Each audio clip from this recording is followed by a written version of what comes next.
L'iceberg des slashers, partie 2. Si la première partie de cet iceberg nous a permis d'explorer les classiques et les incontournables du sous-genre du slasher, et qu'on a quand même bien rigolé entre des robots tueurs dans un centre commercial, des psychopathes à la perceuse et des bonhommes de neige qui se glissent dans la baignoire de votre ex-femme, me demandez pas. Il est désormais temps de plonger bien plus bas, là où la lumière peine à filtrer et où la surface de l'eau n'est plus perceptible. Nous entrons désormais dans les abysses du genre. Ces territoires où seuls les passionnés les plus acharnés osent s'aventurer. Ici, plus de Michael Myers, plus de Ghostface, plus de Freddy, plus de mecs portant un long imperméable de pêcheur avec un crochet, plus de tueurs sous stupéfiants. C'est de la bonne.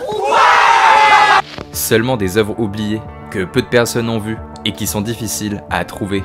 Alors là, si vous les avez en DVD, vous êtes vraiment des passionnés qu'on croise jamais à Carrefour ou à Leclerc, mais bordel, vous traînez dans quel endroit les fans de films d'horreur? Qu'on se rencontre, qu'on se pécho, je sais pas. Je peux me débrouiller moi-même. Certains de ces films sont violents, d'autres sont juste étranges, et quelques-uns sont de véritables ovnis. Accrochez-vous, car nous ne sommes plus du tout au sommet de l'iceberg, et la descente s'annonce vertigineuse. Bienvenue dans cette deuxième partie, et il y en aura une troisième, parce que mon PC est plus du tout capable de faire des rendus vidéo de plus d'1 heure. Une chance sur deux qu'il crame ma baraque. Mais avant toute chose, on a du rattrapage. Vous avez été nombreux, voire même très nombreux, à recommander des slashers qui ne sont pas dans la liste de ceux que je vous ai présentés dans la première partie de l'iceberg. La raison est simple, c'est impossible de parler de l'ensemble des slashers sortis depuis l'existence du genre horrifique, sinon la vidéo elle ferait plus de 10 heures, ça serait indigeste quand même. Une vidéo de plus de 10 heures à retracer l'histoire du slasher, mais je vous dis pas à quel point mon PC il serait en train de mourir. Et puis c'est des centaines de milliers de films, on n'a qu'à demander à ChatGPT. Coucou chat, combien existe-t-il de films d'horreur slasher ? Chut, déjà ne m'appelle pas mon chat. On peut estimer qu'il y en a plusieurs milliers. Ah ouais quand même hein. Mais il y en a quelques-uns que vous avez recommandés qui méritent le coup d'œil. Appelons cette partie de l'iceberg les rattrapages des profondeurs, ça c'est la classe. Le Prochaune. Alors ici on a affaire à un mélange entre slasher et comédie noire. C'est un lutin démoniaque qui recherche un ancien trésor qu'il possède. Dans le premier film, il va tourmenter une ville entière pour retrouver son trésor perdu. Et par tourmenter, j'entends qu'il va buter tout le monde. Ça va de soi. Beau sein c'est bien, mais d'énormes seins, c'est encore beaucoup mieux, on va compléter ça tout de suite. Qu'est-ce que vous faites à mes chéris? Ah, je t'assure, ma petite pute, que cette fois on touche au but. Dans un autre film, il sera dans un ghetto, et encore dans un autre, il finira carrément par se rendre dans l'espace, toujours à la recherche d'un trésor de plus en plus gros.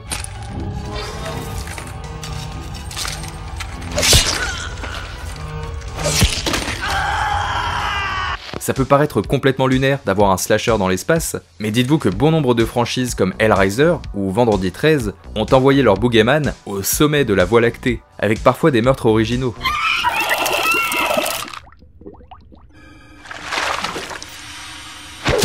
Bref, le Prochaune, c'est le mélange parfait entre Freddy et son humour noir, avec Chucky et sa toute petite taille. C'est un nain, disons les termes, c'est un putain de nabo. Et c'est une saga qui possède beaucoup de fans, tout comme la suivante, Hatchet. Vous êtes beaucoup à avoir mis en avant Hatchet dans l'espace commentaire. On en a un tout petit peu parlé dans la première partie de l'iceberg, mais c'est vrai qu'on est passé rapidement dessus. Peut-être un peu trop. Hatchet, c'est un slasher plutôt violent, où l'on suit un colosse défiguré et quasi immortel, Victor Crowley.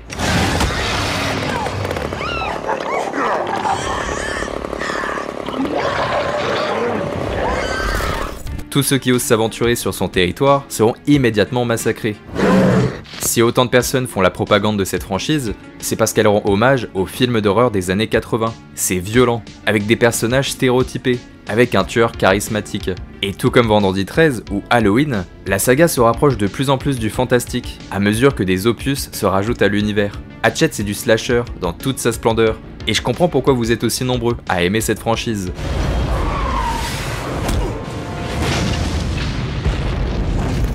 The Furies. Alors ce film là je le connaissais pas et je l'ai toujours pas vu, mais il faut absolument que je le regarde, ça a l'air incroyable, je vous l'annonce, ça a l'air dingue. Kayla, une jeune femme enlevée en pleine nuit, se réveille dans une sombre forêt. Elle découvre rapidement qu'elle n'est pas la seule à avoir été enlevée. Et tout ça par la faute d'hommes dissimulant leur visage sous des masques. Mais c'est là qu'est la subtilité. Chaque tueur masqué est relié à l'une des prisonnières. Autrement dit, si la prisonnière meurt, le tueur qui l'a capturée meurt également. Et inversement, si le tueur meurt, la femme qui l'a capturée meurt avec. La proie est reliée à son chasseur. Et le but c'est de sortir vivant de cette espèce de battle royale et de remporter la partie. Que le jeu commence.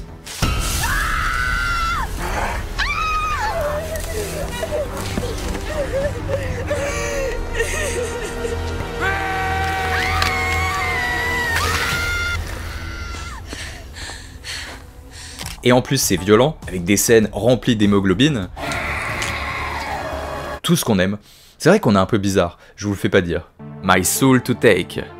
Bon, celui-ci, c'est moi qui l'ai rajouté parce que je l'avais oublié. C'est l'un des derniers films de Wes Craven, donc le réalisateur de Freddy, Les Griffes de la Nuit, le réalisateur de Scream, le réalisateur de La Colline à des yeux, et j'en passe. L'histoire se déroule à Riverton, une ville mystérieuse, comme toujours, où règne une légende locale fascinante. Depuis qu'un tueur en série a été abattu par la police, il y a plusieurs années, ce tueur en série possédait de multiples personnalités, et pile au moment de sa mort, 7 enfants sont nés dans la ville, les 7 de Riverton. Et on dit que ces enfants représenteraient les différentes facettes de la schizophrénie du tueur, que ces multiples personnalités se seraient transférées dans les corps de ces enfants. La légende veut que nous, les 7 de Riverton, soyons les miroirs des personnalités d'Abel Plenkov. Ceux qui ont permis d'arrêter le tueur et dont il cherche à se venger. Sauf que ces enfants sont désormais adolescents, et qu'ils doivent faire face à un tueur qui commet en ville un véritable massacre.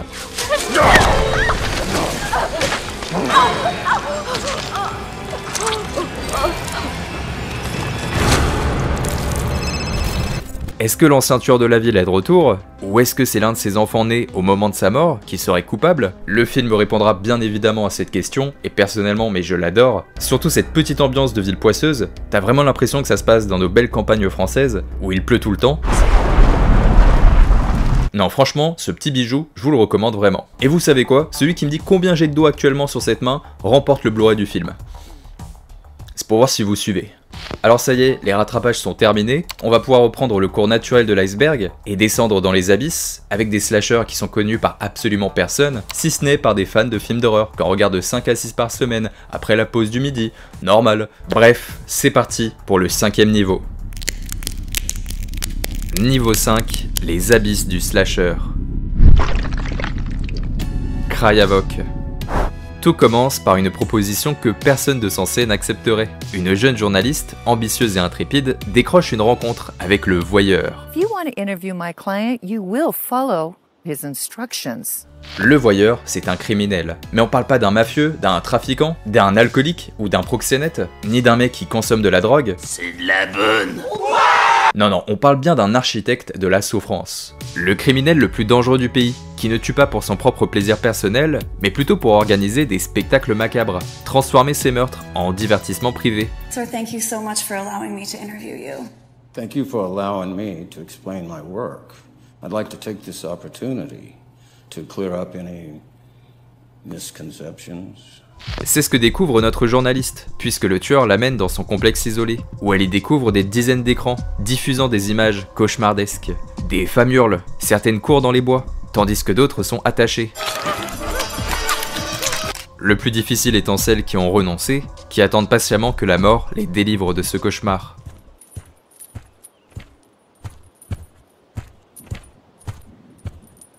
L'utilisation de caméras comme celle-ci procure une forte sensation de voyeurisme, un peu comme quand vous regardez au travers de la caméra d'un fan footage. Inconsciemment, c'est beaucoup plus immersif. Ou pire, comme un film qui vous fait croire que ce que vous regardez est réel et issu d'archives policières. Genre S902, vous avez forcément entendu parler de ce film de Barjo.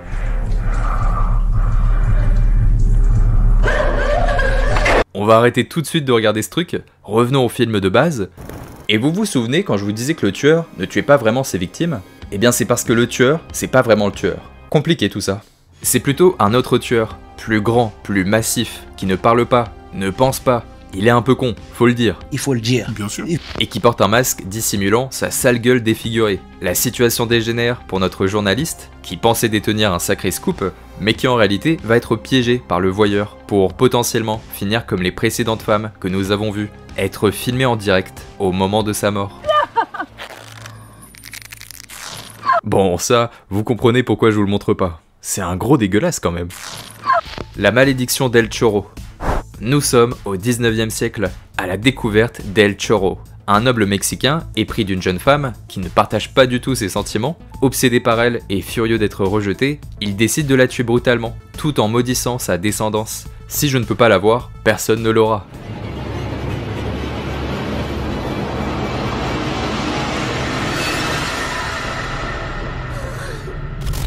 Et des années plus tard, que dis-je, des siècles plus tard, l'une des descendantes de cette femme assassinée est tourmentée par des cauchemars récurrents, où elle aperçoit un homme plutôt mystérieux qui porte un costume traditionnel mexicain, El Chorro.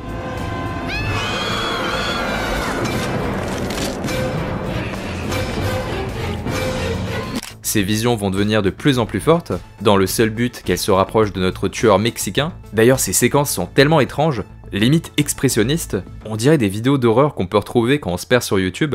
Mais qu'est-ce qui se passe là ?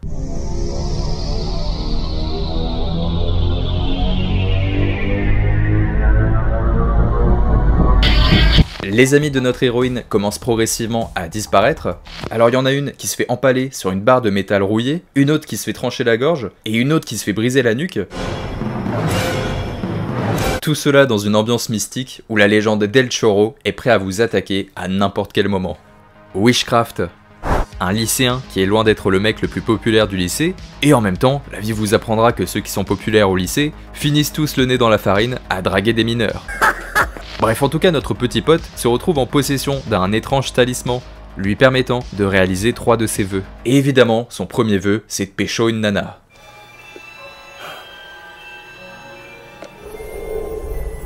Contre toute attente, le souhait semble se réaliser. La nana commence à s'intéresser à lui, et il se rend bien compte de la puissance qu'il possède désormais entre ses petites mains, grâce à ce fameux collier. Mais quand c'est trop beau pour être vrai, bah c'est trop beau pour être vrai, et un tueur va venir gâcher sa petite vie de lycéen. Et évidemment qu'il possède un lien avec ce collier, et je dirais même avec un monde surnaturel.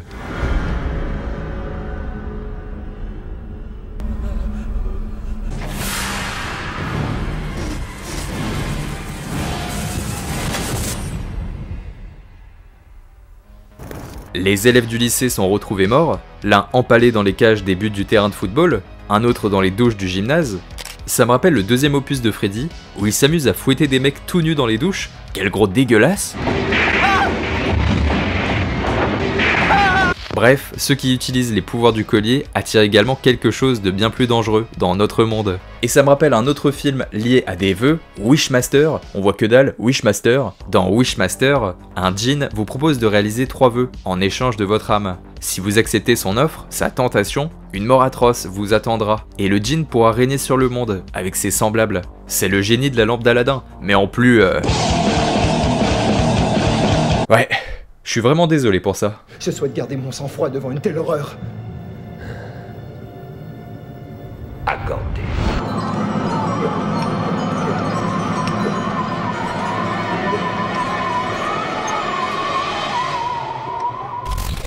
Madman. Bon, pour celui-ci, faut qu'on se mette dans une petite ambiance. Voilà. Une forêt, des moniteurs et un feu de camp. L'endroit idéal pour raconter une vieille légende locale. Et pourquoi pas celle de Madman. His name is Madman. Madman, c'est un fermier tristement célèbre pour avoir massacré sa famille à coups de hache. Il aurait été pendu par les villageois, qui ont fait justice eux-mêmes pour venger les victimes, mais lorsqu'ils se sont levés au petit matin pour récupérer le corps, il n'était plus là. La dépouille de Madman avait disparu. One of them grabbed the bloody axe and swung it at the farmer's head, leaving a deep bloody gash on the side of his face. Next morning, when they went to cut him down, he was gone. La légende raconte que si on prononce son nom à voix haute, il reviendra d'entre les morts pour massacrer tout le monde. Oh, Richie, now you've done it. Bon, lui, il est complètement con. Il est mort, il est finito. Madman est réveillé. Et on parle bien d'un tueur imposant et bestial, dont la légende hante encore la forêt.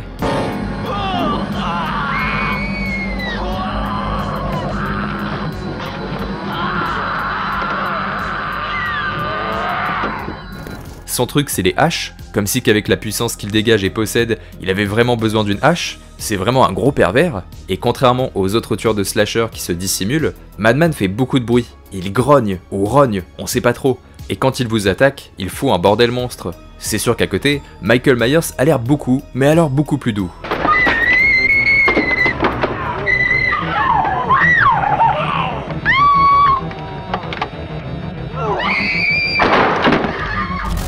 Madman est un slasher culte, quand bien même il est pas aussi connu qu'un Vendredi 13 par exemple. Il possède une atmosphère de nuit unique. Rien que cette scène au coin du feu, où l'on se raconte des petites histoires pour se faire peur, je sais pas, niveau ambiance, ça dégage vraiment quelque chose. Une œuvre incontournable pour les amateurs de slasher old school.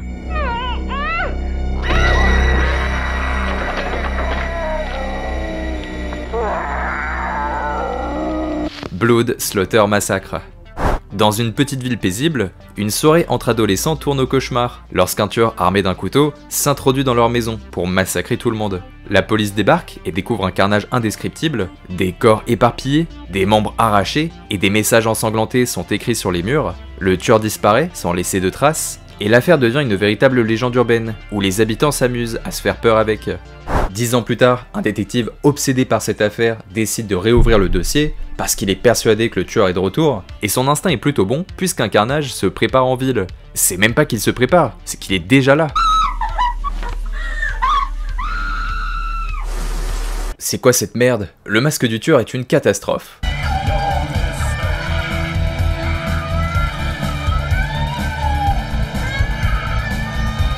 Halloween Night.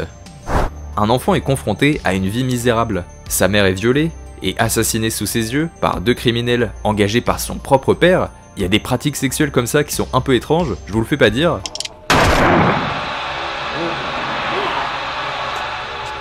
La maison crame et l'enfant cherche à sortir du lieu, mais il est grièvement brûlé au visage. Il est alors interné dans un hôpital psychiatrique. Et tout ça le même soir, la nuit d'Halloween.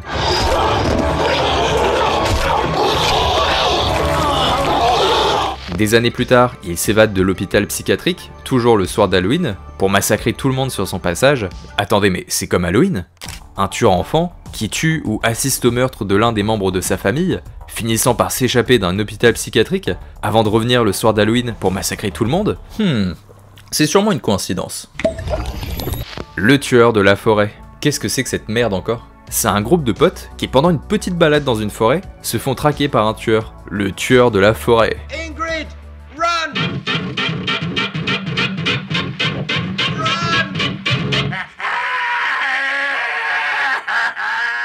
Il n'y a pas que des bons films, ça c'est sûr. Tamara. Une jeune élève se nommant Tamara est mise à l'écart par les autres étudiants parce qu'elle a publié un article prouvant l'utilisation de stéroïdes par les athlètes de l'école. Pour se venger, les élèves accusés de dopage organisent une mauvaise farce qui tourne au drame, puisque Tamara est accidentellement... Enfin non, je vous laisse découvrir ce qui se passe. Tamara, je t'en supplie! Tamara,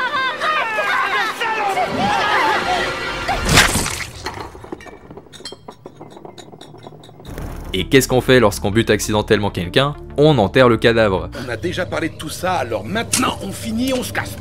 Sauf que quelques jours plus tard, Tamara est de retour. Mais elle est différente. Elle est beaucoup plus belle. Et surtout, elle possède désormais des pouvoirs surnaturels. Tamara! Arrête! Laisse-le tranquille! J'ai bien peur qu'il soit trop tard.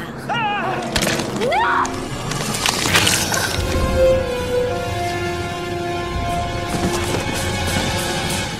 Elle va pouvoir ainsi obtenir sa vengeance sur les élèves et buter tout le monde. Et c'est un film qui, dans son approche, rappelle énormément Jennifer's Body, que vous êtes beaucoup à connaître.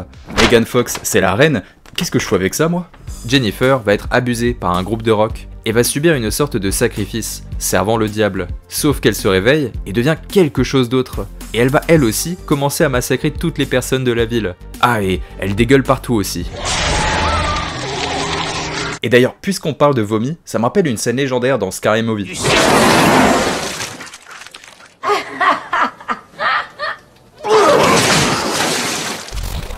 2000 maniaques.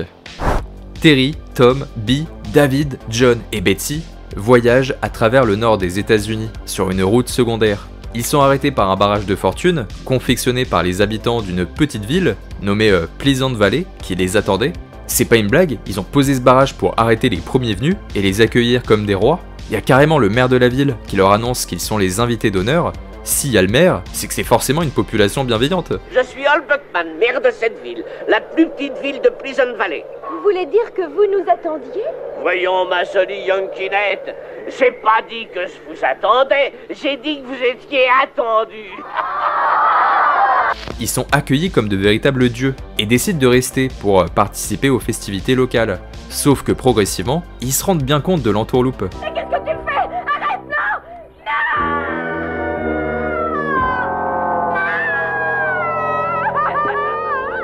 La ville est coupée du monde, sans communication possible, pas de téléphone, pas de radio, et les habitants eux-mêmes commencent à montrer des signes de déviance. Pour David, c'en est trop. Il doit trouver des réponses, et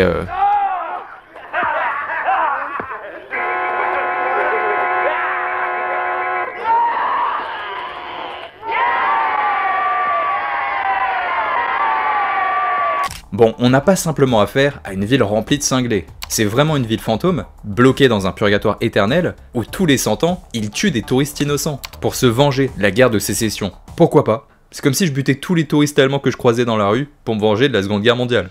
Sachez que le film est sorti en 1964, et que pour l'époque, il est extrêmement graphique. Entre un homme attaché à 4 chevaux et démembré en pleine rue, une jeune femme enfermée dans un tonneau rempli de clous, qui rappelle le film Megan is Missing, qui est traumatisant.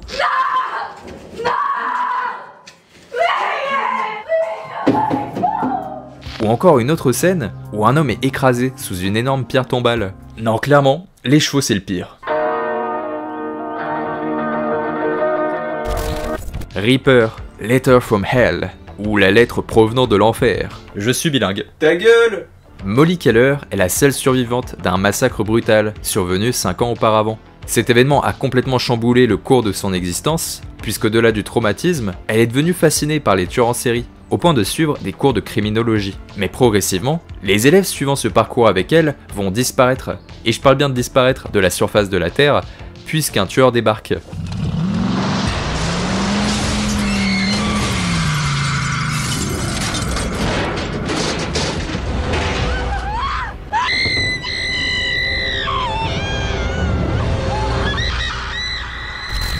Et c'est ici que notre héroïne, Molly, va vraiment se différencier des autres héroïnes de slasher parce qu'elle va mener l'enquête et devenir une véritable profileuse. Elle découvre rapidement que les meurtres présentent des similitudes troublantes avec ceux de Jack l'Éventreur, chaque victime partageant les mêmes initiales que les victimes historiques du tueur. Le but du film est vraiment de savoir si Molly va réussir ou non à prendre sa revanche sur le drame qui a bouleversé son existence. Y arrivera-t-elle en sachant que nous avons affaire à une œuvre qui est très sombre et pessimiste du début jusqu'à la fin.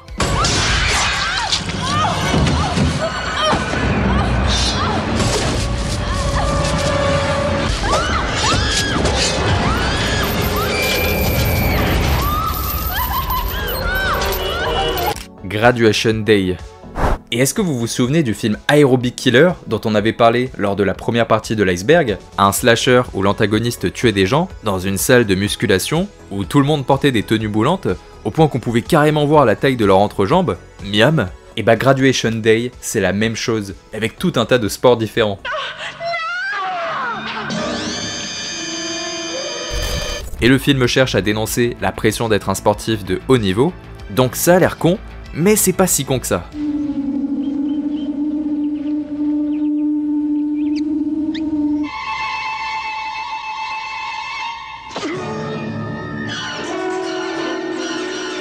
C'est pas très original, et les meurtres sont pas du tout intéressants. Si vous aimez les films clichés de cette époque, bon, bah pourquoi pas hein. Et puis surtout le tueur fait très peur, puisqu'il porte un masque d'escrime.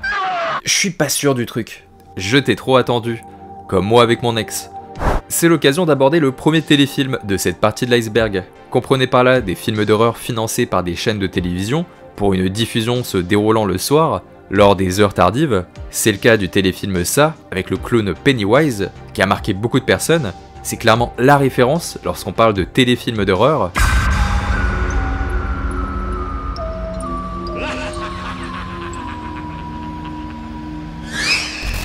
Et on retrouve dans les années 90 et le début des années 2000 un bon nombre de téléfilms d'horreur diffusés sur les différentes chaînes de télé. Ils sont remplis d'inventivité et sont souvent assez énervés, ce qui a traumatisé beaucoup de personnes puisque certaines familles tombaient par inadvertance dessus, simplement en changeant de chaîne pour espérer découvrir un programme qui retiendrait leur attention, sauf que ces téléfilms d'horreur possèdent tellement une esthétique étrange et un concept intéressant que tu restes dessus, même si t'es pas forcément fan de films d'horreur. Et même sans savoir en tant que spectateur que c'est de l'horreur pure, il y avait souvent des enfants qui étaient à côté. Combien de fois je jouais dans le salon en étant enfant, et mes parents regardaient un film sans savoir que ça allait être violent, sauf que c'était déjà trop tard. J'avais vu la scène choquante, puisque j'étais au milieu du salon. Et ça a l'air stupide, mais personnellement, j'ai tout un tas de scènes issues de films d'horreur qui m'ont complètement traumatisé, parce que je les ai vus bien trop tôt, parce que je les ai vus en étant trop jeune, et que c'était des films ou des téléfilms qui étaient diffusés lors des horaires un peu tardifs. Et on parle bien de diffusion à la télévision, bien sûr. C'est le cas de J'ai trop attendu. Bon, le titre français est absolument dégueulasse. Le titre américain est beaucoup plus cool, I've been waiting for you. Je suis toujours bilingue. Tu peux toujours fermer ta gueule. Le téléfilm nous relate l'histoire d'une mère et de sa fille, qui emménagent dans une maison réputée hantée. Allô? Je t'ai tant attendu. Allô? Ok, moi on me fait ça alors que je viens tout juste d'emménager, mais je me casse direct, je refais mes valises. Pourquoi il y a cette croyance au sein de la demeure? Tout simplement parce qu'il y a 3 siècles, une jeune femme nommée Sarah, accusée de sorcellerie, y a été brûlée vive. Bon de Satan!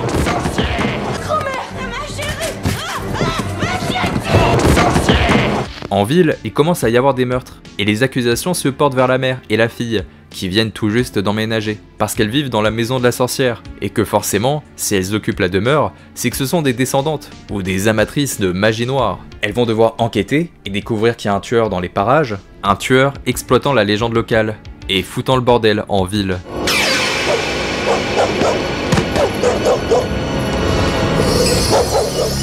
Attendez, mais c'est Wolverine ? Blood Night, The Legend of Mary Hatchet.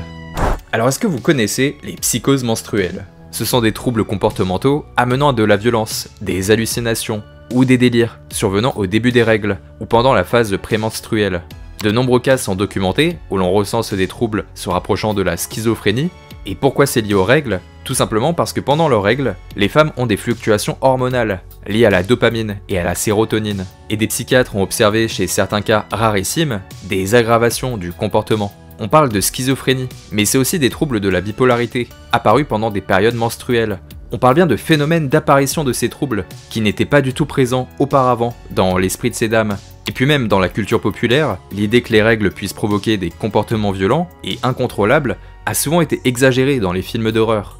Prenez l'exemple de Carrie au bal du diable.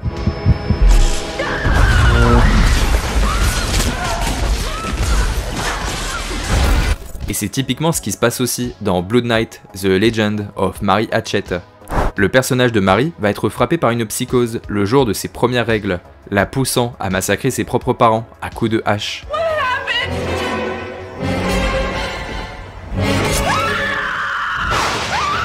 Et à coups de ciseaux aussi, faut bien varier les plaisirs. Elle sera internée dans un hôpital psychiatrique et un gardien la violera à de multiples reprises. Mais le sombre destin de Mary ne va pas s'arrêter là. De ses multiples agressions, elle finira par tomber enceinte, mais va perdre le bébé. Après tout ce qu'elle a vécu, elle sombre dans la haine et dans une folie meurtrière, en tuant les employés de l'hôpital.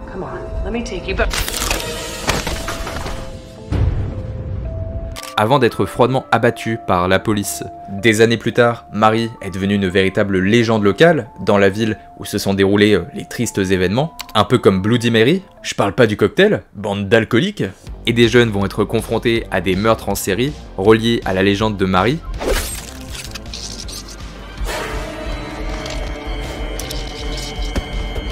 Alors, est-ce qu'elle est bel et bien de retour ? Est-ce qu'il y a du surnaturel là-dedans? Ou est-ce que c'est simplement quelqu'un qui essaie de se faire passer pour elle? Et mine de rien, les slashers qui utilisent les légendes urbaines, ils sont plutôt nombreux.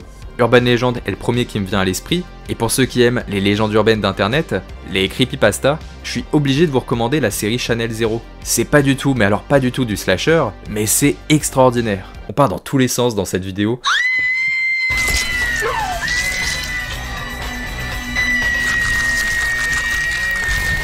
Fear Island, l'île meurtrière. C'est le retour d'un téléfilm, et j'en suis pas peu fier. Et en plus c'est un slasher qui vient du Canada, c'est le pays où est née Céline, la reine du Titanic, qui a pas réussi à s'échapper de la noyade. C'est tellement raciste. Amis canadiens, vous savez que je vous aime, vous savez que je vous ai sur le cœur, bisous. Voilà, comme ça on esquive le procès. Jenna, une jeune femme partie en soirée avec ses amis, sur une île isolée, est retrouvée seule, errante, en état de choc par les autorités. Elle est interrogée par la police, puisque ses amis ont tous disparu pour les plus chanceux, ou ont tous été retrouvés morts, sauf que Jenna ne se souvient de rien. Et un peu comme la campagne de Call of Duty Black Ops 1, où l'on suit une histoire à travers un interrogatoire pour que le protagoniste principal retrouve la mémoire. Les nombres, mes seuls, que signifient-ils? Si vous avez cette référence, mon Dieu, couchons ensemble, Jenna va être interrogée pendant plusieurs heures pour espérer reconstituer progressivement l'ensemble des événements dramatiques qui se sont déroulés sur cette île. La mémoire lui revient petit à petit et elle se rend compte qu'elle et ses amis n'étaient pas seuls, il y avait quelqu'un d'autre avec eux, un véritable tueur. Et je peux pas vous laisser comme ça, je suis obligé de vous raconter ce qui s'est passé un tout petit peu sur cette île. Et d'ailleurs rien à voir, mais le fait que ça se déroule sur une île, c'est vraiment extraordinaire, ça apporte quelque chose qu'on n'a pas forcément l'habitude de voir, surtout dans le sous-genre du slasher, c'est rare les slashers qui se déroulent sur une île. Et puis même d'un point de vue cohérence, le tueur il a juste besoin de défoncer le bateau, il a juste besoin de détruire les communications, de couper le réseau pour que les portables soient inefficaces, et c'est le crime parfait. La stratégie elle est absolument folle. Donc si j'ai envie de tuer mes amis ou mes proches, faut que je les emmène sur une île. Jenna et ses amis arrivent sur l'île, ils sont prêts à faire la fête, quand soudain, ils tombent sur un cadavre dans la forêt. Paniqués, ils se rendent au débarcadère pour appeler à l'aide, mais leur bateau a disparu, et ils sont obligés de s'enfermer dans la maison centrale de l'île, remplie de vitres, et où ils sont visibles absolument partout. Et progressivement, ils vont tous mourir.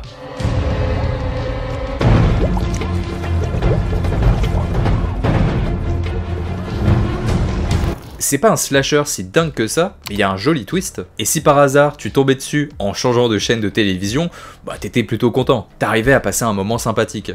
Les mutants de la Saint-Sylvestre. Alors celui-là, c'est un délire. Et je n'aime pas qu'on me touche les fesses. Mais moi, je ne suis pas on. Tout commence de manière presque banale. Un groupe de 6 amis décide d'échapper à la morosité quotidienne, en se rendant au sein d'une fête foraine, au bord de l'océan. Si vous me cherchez, je serai à la fête foraine. À la fête foraine? Oh, Rick, si on y allait tous. La soirée est marquée par un incident. 2 hommes louches, avec la complicité des personnes qui gèrent la fête foraine, cherchent à agresser une jeune fille du groupe.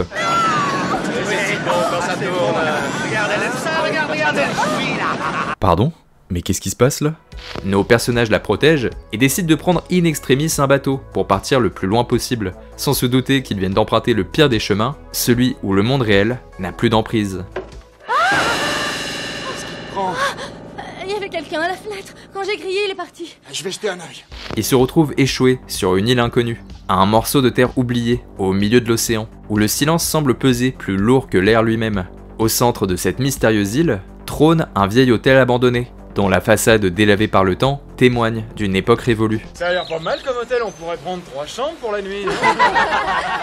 L'endroit semble figé dans une nuit de nouvel an éternel, comme une sorte de décor de théâtre qu'on aurait laissé à l'abandon. À l'intérieur, les décorations de fête sont toujours en place, les tables sont dressées, les chaises sagement alignées autour d'une piste de danse poussiéreuse. Mais il n'y a personne. Soudain, des phénomènes étranges commencent.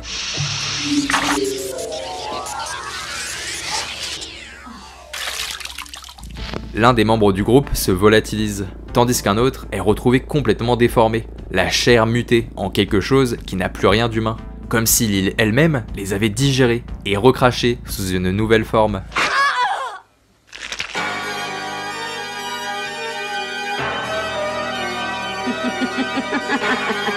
Il réalise peu à peu que l'hôtel est une salle dans le temps, une expérience militaire abandonnée qui se serait déroulée durant la guerre froide, créant une anomalie temporelle. Le gouvernement, dans sa grande sagesse, a envoyé un avion le 31 décembre, transportant un certain appareil, capable de changer la structure du temps et de la matière. Mais le pire, c'est pas cette boucle infernale, ce sont les derniers occupants qui ont abrité cette île, des cobayes humains.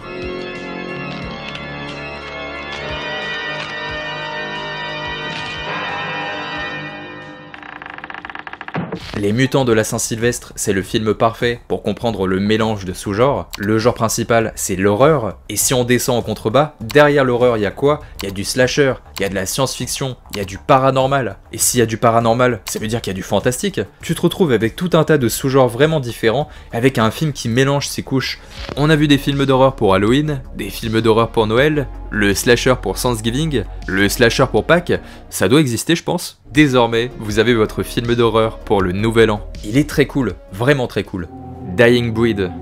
Nous allons suivre un groupe de scientifiques à la recherche d'une espèce de tigre, qui n'est pour le moment qu'un mythe, le tigre de Tasmanie. Alors est-ce qu'il existe? Est-ce qu'il n'existe pas? Leur mission est simple, pénétrer dans une région isolée du pays, suivre les indices et capturer une preuve de l'existence du tigre.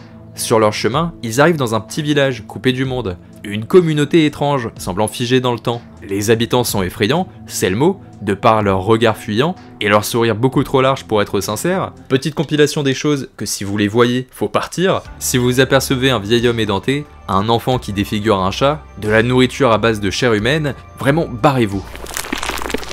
Et à vrai dire, si un inconnu vous adresse la parole, barrez-vous aussi. Je sais pas, peut-être qu'on regarde un peu trop de films d'horreur. Bon, évidemment, ils sont tombés sur les fous du village, cannibales en plus, qui possèdent carrément une fosse remplie d'ossements humains, tellement ils en ont bouffé. C'est dire le niveau. L'un de nos scientifiques est capturé, jusqu'à ce qu'une hache lui tranche le pied. Faudrait pas qu'il meure trop vite, justement plus c'est lent, plus la viande sera tendre. Uncle Sam. Vous avez toujours eu envie d'un slasher utilisant la figure de l'oncle Sam? Vous savez, le mec sur les affiches de recrutement. Et bah c'est chose faite avec ce film.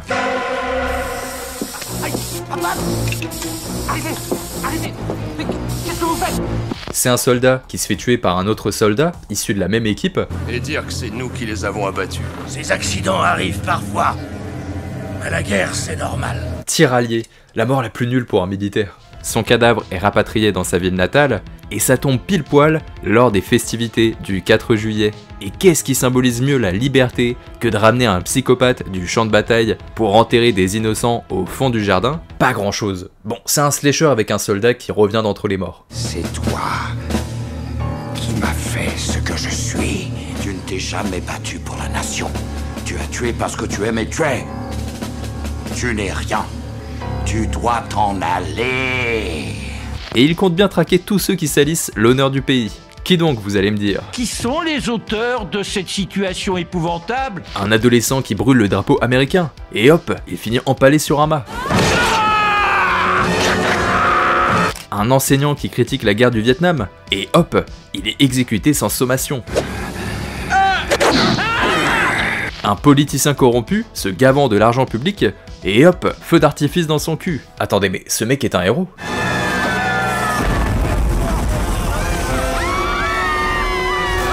Et c'est son neveu qui va se rendre compte que c'est son oncle, qui assassine tout le monde en ville. Lui qui l'idolâtrait, forcément, c'est le militaire de la famille, mort sur le champ de bataille. Même si bon, dans la réalité, son oncle s'est fait buter par l'un de ses collègues, qui savait pas viser. Mais c'est pas grave. Ces accidents arrivent parfois. Progressivement, Jody, donc le neveu du tueur, va se rendre compte que son oncle n'était pas un bon soldat. Que c'était quelqu'un qui ne tuait pas pour défendre l'Amérique des 30 Glorieuses, qui veut soumettre le reste du monde, mais que c'était un psychopathe, qui tuait pour son propre plaisir personnel, même à l'armée. Quel bâtard! Saloperie!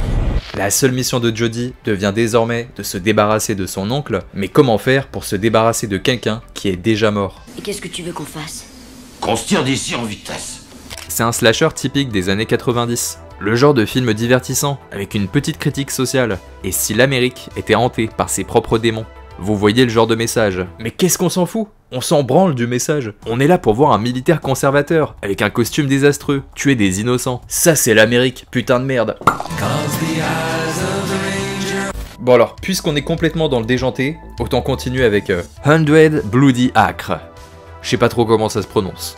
Deux frères utilisent des cadavres humains, récupérés sur des lieux d'accident de la route, pour confectionner un engrais biologique, d'une qualité supérieure. Ils vont réussir et commencer à amasser un sacré pactole. Mais comme les gens conduisent de mieux en mieux, il y a moins d'accidents. Et s'il y a moins d'accidents, il y a moins de cadavres. Et s'il y a moins de cadavres, il y a moins d'engrais. Et donc d'argent pour nos deux frères. Et pour continuer leur sombre entreprise, ils vont commencer à poursuivre un groupe de jeunes. Ces derniers vont-ils réussir à survivre? Ou vont-ils finir d'engrais? C'est tout le principe du film, et c'est pas mon préféré. Mais avec des potes, le concept est assez déjanté pour passer un moment convivial. Fucking slut! Hey!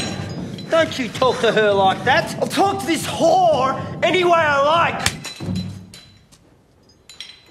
Oh. Do you wanna know a secret? Un groupe de potes qui participent au Spring Break, donc vous savez, des fêtes, de l'insouciance, de l'alcool et du sexe, tout ça aux abords d'une plage, se retrouvent menacés par un mystérieux tueur.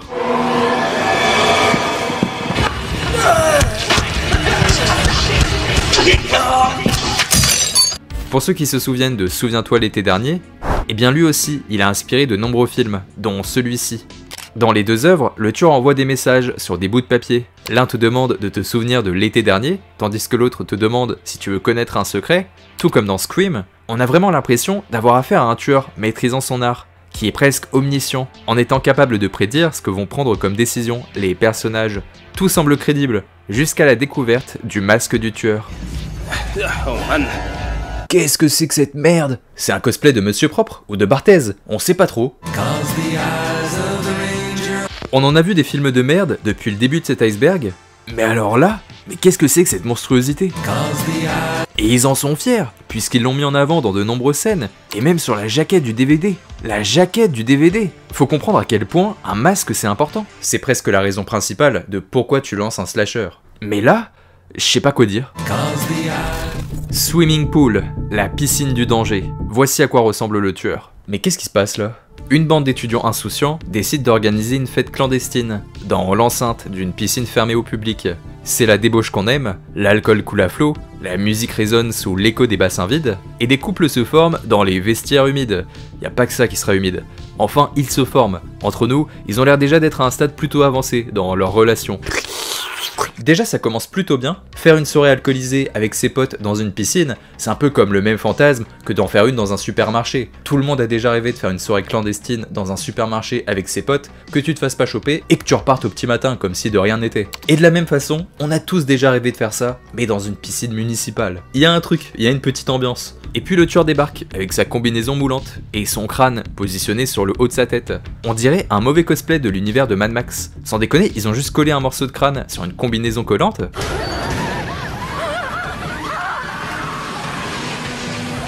Les survivants comprennent tardivement qu'ils sont enfermés dans l'enceinte de la piscine, les portes bloquées et les téléphones hors service. Il y a notamment un passage vraiment cool dans un toboggan de piscine.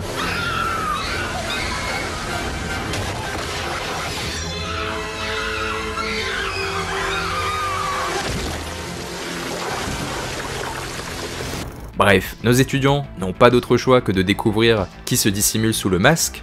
Est-ce que c'est l'un d'entre eux, ou une personne extérieure qui leur souhaite du mal? La question n'est plus de savoir qui va mourir, mais qui va réussir à survivre à cette nuit de terreur, dans cette maudite piscine.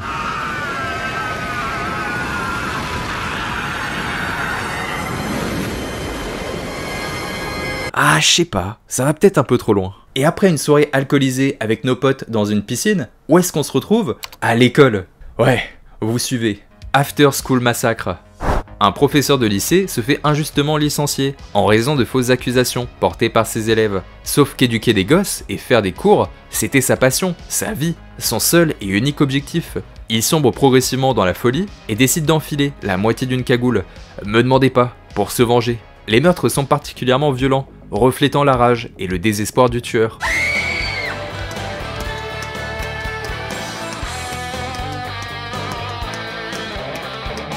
Bon, on va pas se mentir, c'est pas terrible. Si le film est disponible gratuitement sur YouTube, c'est que c'est digne d'une vidéo YouTube. Même mon court-métrage que j'avais fait pour Halloween est meilleur, c'est dire le niveau.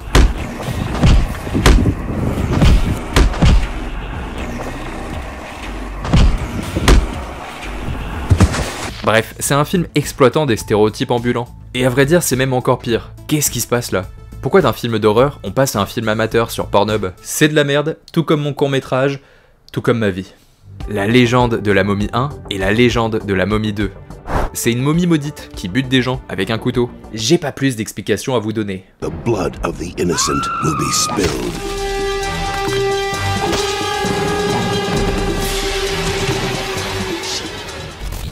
La ferme de la terreur. Je sais que le titre du film est ridicule, mais dites-vous que c'est Wes Craven, le mec qui a réalisé ça. Et Wes Craven, c'est le réalisateur derrière La Dernière Maison sur la Gauche, La Colline à des Yeux, Freddy, Les Griffes de la Nuit, et Scream. Plus légendaire, tu meurs. Viens embrasser Freddy. Et dans La Ferme de la Terreur, Wes Craven nous relate l'histoire de Martha, qui vient de perdre son mari. En plus de ça, ses voisins ne lui laissent aucun répit, puisqu'ils la considèrent comme l'incarnation du mal. Ce qu'ils appellent une incube, une femme impure qui attirerait le mauvais œil, et carrément des malédictions sur les terres agricoles voisines. Pour se sortir de la tête de l'eau, Martha décide d'inviter des amis, mais d'étranges phénomènes commencent à se produire. Des ombres furtives se déplacent autour de la maison, des objets commencent à disparaître, et une menace invisible rôde dans les champs. Puis survient la première agression.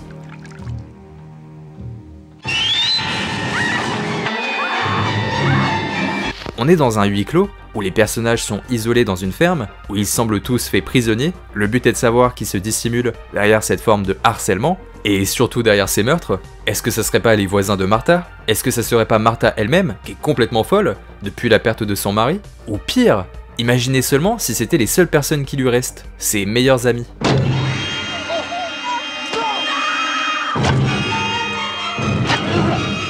Et il y a Sharon Stone dans le film. Rien que pour ça, vous devez la regarder. Don't Open Till Christmas. Un homme déguisé en Père Noël et une femme veulent faire du sexe dans une voiture, mais ils sont assassinés par un homme étrange, portant un masque translucide. Get away, go on, clear off. Get out and go on, fuck off. On va suivre les péripéties de ce tueur qui assassine uniquement les hommes portant un costume de Père Noël. En parallèle de ça, un inspecteur va chercher à démasquer le responsable, mais plus il s'enfonce dans cette traque, plus il comprend que le meurtrier ne choisit pas ses victimes au hasard. Le tueur a peur des Pères Noël. C'est pas une blague. Dans l'idée, il est traumatisé par la fête de Noël, car son père a abusé de lui, et son paternel aimait porter des costumes rouges et blancs. Donc son cerveau a fait le parallèle avec le Père Noël, et depuis il bute tous les mecs en costume rouge et blanc qu'il croise dehors.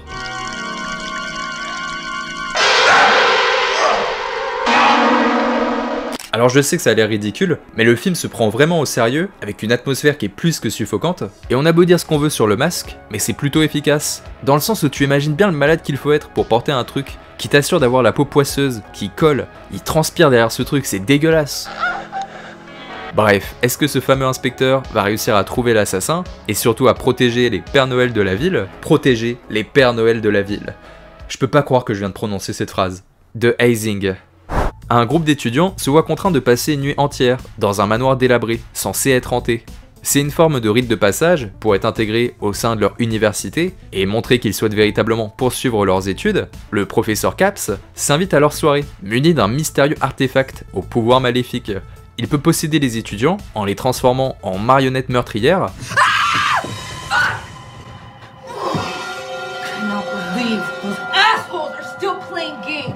On plonge alors dans une paranoïa certaine, qui des élèves est encore humain et qui ne l'est plus.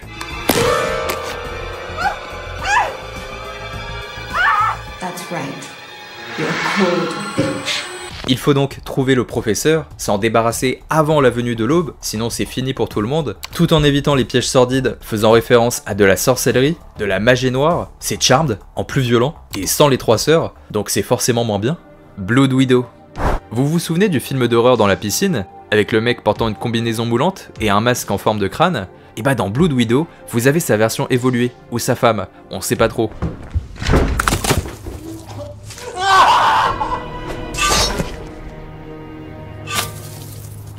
Un couple achète une maison de campagne, sans savoir que la propriété dissimule une sordide histoire. Au fin fond des vestiges de la maison, il y a une école qui a fermé il y a plusieurs années. Et la raison de cette fermeture, c'est qu'il s'est produit un véritable massacre. La personne qui a ravagé l'école et qui a buté tout le monde, y compris les élèves, c'est Tiffany, surnommée Blood Widow. Et devinez quoi? Elle est de retour, pile au moment où notre petit couple s'installe dans la maison.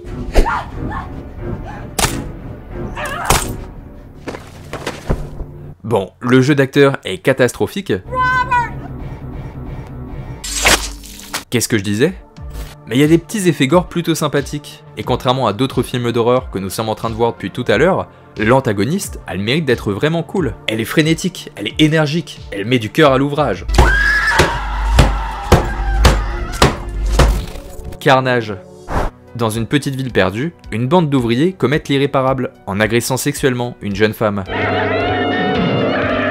Loin de se douter des conséquences de leurs actes, ils reprennent leur quotidien, comme si de rien n'était. Comme si tout était normal, alors qu'ils viennent d'agresser une femme. Logique, le frère badass de la victime débarque, a un casque de moto en guise de masque, et un pistolet à clous en guise d'arme, et décide de faire justice lui-même. Attendez, mais on est clairement du côté du méchant là.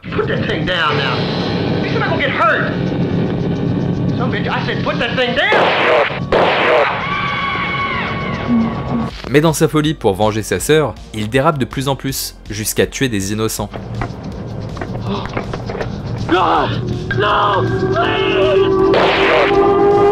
Hommes, femmes, passants ou complices silencieux, personne n'est à l'abri du sifflement métallique, des clous transperçant la chair. Les meurtres sont vraiment violents, et il y en a quand même pas mal. Je pense que vous voulez en voir un autre. Bon allez, c'est cadeau.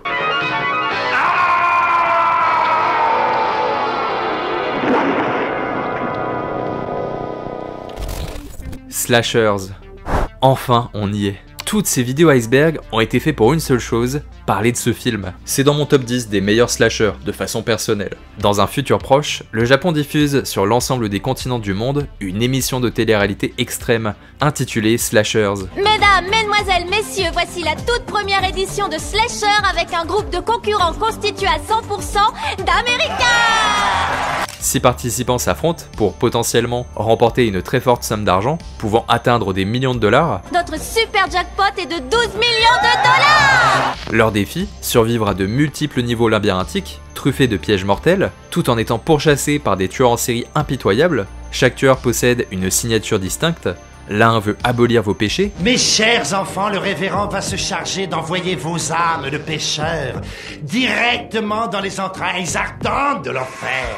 Un autre utilise une tronçonneuse. Est-ce que vous êtes prêts pour une petite tranche de vie? Un autre est surnommé le docteur, et c'est un gros pervers qui adore foutre les candidates à poil. Me demandez pas. Mais ne sois pas gêné, voyons. Tu sais que je suis docteur, j'en vois tous les jours. Ah! Pourquoi les 3/4 des gynécologues ce sont des hommes? Parce que ce sont tous des pervers.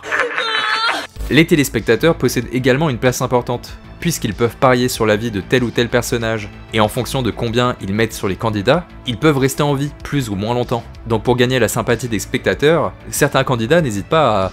Enfin, vous avez compris. Si jamais je devais y rester, je voudrais mourir avec une belle vision en tête, comme celle-là. Dis, est-ce que t'as un mec? Et y a pas que les femmes, ce mec-là est complètement sous stéroïdes, c'est un action man vivant le bordel. Mais les candidats ne doivent pas seulement se méfier des tueurs et des pièges, ils doivent également se méfier d'eux-mêmes, des autres participants. Parce qu'un autre candidat a tout intérêt de vous vouloir du mal, que ce soit pour se protéger lui-même, mais aussi pour gagner plus d'argent. Parce que forcément, moins il y a de survivants, plus la somme d'argent est monte, et donc au final, le pactole il est grandissant. Et qu'est-ce qu'on ferait pas pour l'argent? Je sais pas. Tout le monde a le droit de tuer tout le monde. Les candidats avec les candidats, les tueurs avec les candidats avec les tueurs. Bref, c'est du divertissement qui dénonce les émissions de télé-réalité. Je sais pas si ces émissions existent encore, j'ai l'impression que c'est quand même moins à la mode, mais quand Secret Story et toutes ces conneries étaient encore tendance et cartonnaient, Slashers, le film, possédait vraiment un écho particulier. Nous serons de retour après quelques messages publicitaires sur le plateau de Slashers. On n'a rien le droit de tenter, c'est la pub. Il faut attendre d'être à nouveau à l'antenne. Et maintenant, faudrait faire la même chose avec Twitch ou alors avec les live TikTok. Parce que pour moi, ce film, il est culte et il mérite tellement une suite. Mais par pitié que ça arrive, je fantasme encore plus une série. Et genre, chaque épisode, ça raconterait vraiment un épisode de... comme une sorte de télé-réalité, quoi. Attendez, faut que j'aille chercher le DVD. Non mais regardez-moi ça. Ça c'est classique. Ça, c'est incroyable. Et donc, interdit aux moins de 16 ans... parce que le film possède des scènes qui sont vraiment graphiques, donc si vous aimez les passages un peu gore, vous serez servi, je vous l'assure. Ça fait toujours du bien de regarder ce genre de film en famille. Return to Horror High. Dans les années 80, la ville paisible de Crippen, je sais pas comment ça se prononce, est secouée par une série de meurtres sanglants, se déroulant au sein du lycée de la ville. Le tueur n'a jamais été retrouvé, et a seulement laissé derrière lui de nombreux cadavres. Quelques années plus tard, une équipe de tournage décide de réaliser un film inspiré de ces événements tragiques, choisissant comme décor l'établissement scolaire où s'est déroulé les drames, qui est désormais un lieu abandonné, un lieu d'urbex. Le tournage commence et les membres de l'équipe disparaissent mystérieusement. Alors est-ce que ça aurait un lien avec le premier tueur qui a massacré l'école dans les années 80? C'est ce qu'on va tenter de découvrir. En plus, le tueur est tellement classe. Mais comment c'est possible? Comment c'est possible de laisser un design aussi catastrophique devant la caméra et que personne ne dise rien? Même mon masque de Scream acheté au marché de Clignancourt, il est de meilleure qualité. Regardez par vous-même. Vous en pensez quoi? Bon, si on arrive à oublier le masque, il y a des petites séquences qui sont sympathiques.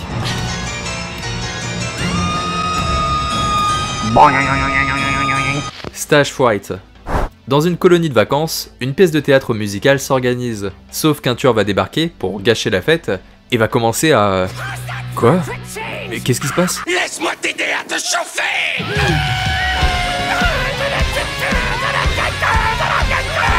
C'est une comédie musicale, avec de l'horreur. Faut vraiment aimer la chose, parce que vous avez régulièrement des scènes de tension qui se terminent par le tueur qui commence à chanter. Alors personnellement, j'ai rien contre ceux qui apprécient ce genre de proposition, ça a le mérite d'être original, ça c'est clair, mais c'est quand même très particulier, on va pas se mentir. En plus je suis pas trop rock, je préfère 1000 fois le rap. Ta gorge, je vais la trancher, ton cul, je vais le défoncer, je vais faire de ton prépuce une capuche pour les puces, piche. Superstition.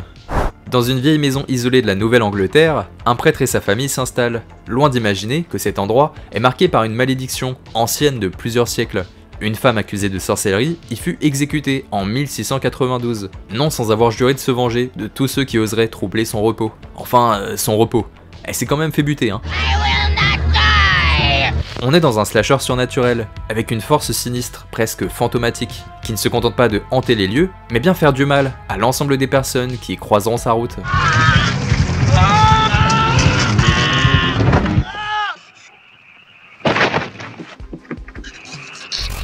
Il a pris un petit coup de vieux, on est obligé de le dire, mais il possède une ambiance à tomber par terre. Regardez-moi ça, ou ça, c'est gothique.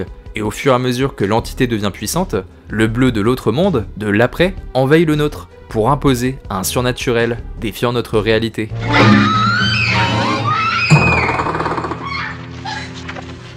Noces sanglantes, un slasher avec Tom Hanks, Forrest Gump contre un tueur, c'est lunaire. Nous allons suivre le parcours d'un tueur en série, s'attaquant exclusivement à des jeunes femmes, sur le point de se marier. Alors après tout, il a pas forcément tort, pourquoi se marier alors qu'on sait tous que l'un des deux finira forcément par tromper l'autre, enfin bref. Et personnellement, je suis du côté du tueur.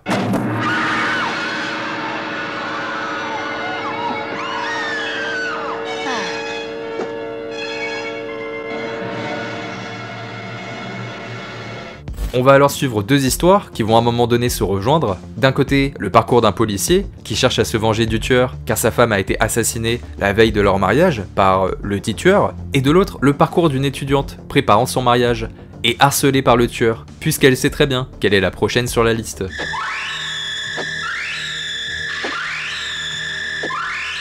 Bon d'accord, c'est le pire film du monde. En plus, regardez le nombre de fois où le tueur galère à tuer l'héroïne.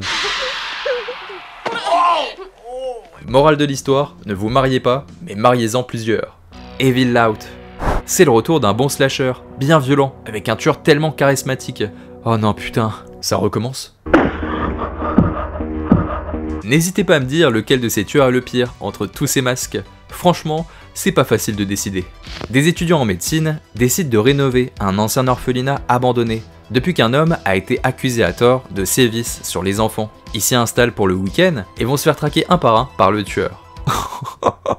Pardon, mais c'est difficile de rester sérieux avec cette gueule quoi. C'est sûr que de passer du Michael Myers de Rob Zombie à ça fait quelque chose quand même. C'est extrêmement classique, vous y gagnerez pas grand chose en le regardant. Un peu comme lorsque vous perdez votre temps à scroller sur TikTok ou sur Twitter. Mais le tueur est tellement ridicule qu'avec des amis, dans le même état d'esprit que vous, bah pourquoi pas, vous passerez peut-être une bonne soirée. Rajoutez des cocktails, une petite dose d'alcool, et là c'est un classique absolu. Bon allez, on se remet quelques petites séquences avec le tueur, parce que quand même, il va nous manquer. Horreur dans la ville. Moi je trouve que ce qui manque au slasher, c'est vraiment des acteurs hollywoodiens, des superstars, des gens qui ont tout explosé, que tout le monde connaît, genre Chuck Norris. Ils l'ont fait.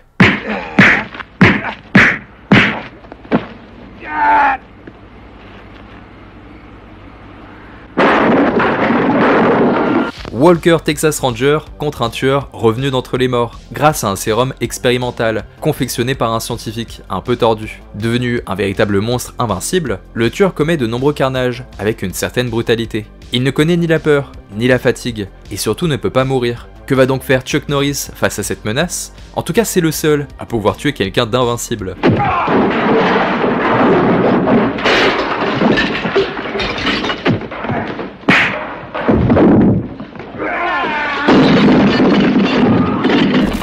Neon Maniacs. Des créatures monstrueuses surgissent la nuit des profondeurs du Golden Gate Bridges à San Francisco. Chaque entité possède une apparence et des méthodes meurtrières distinctes, rendant leurs menaces imprévisibles. On est sur un slasher avec plusieurs antagonistes, dont certains ont plus de charisme que d'autres. Genre lui il est classe, mais lui un tout petit peu moins. Nathalie va réussir à survivre à l'une de leurs attaques et va tout faire pour devenir la final girl ultime, accompagnée de son amie Paola, une femme à marier puisqu'elle est fan de films d'horreur, Et ensemble, ils vont devoir trouver un moyen pour tabasser les tortues ninja qui sortent des égouts. Bon, c'est pas les tortues ninja, mais vous avez compris le concept. Oh, ça y est, on vient de terminer la deuxième partie de l'iceberg. Je suis mort, je suis éclaté, je suis éteint. Je sais pas trop quoi dire. Plus on avance dans les profondeurs, plus les films illustrent des tueurs catastrophiques. Mais en même temps, il y a tellement de bons projets qui sont oubliés, et à vrai dire, je connais pas trop la raison, mais si vous avez vu plus de 5 films qui sont dans cette partie 4, vous êtes vraiment des malades.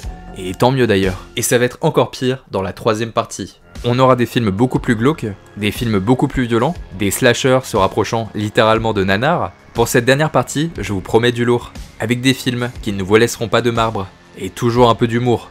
Sinon c'est pas drôle. Et puis je me la mets là.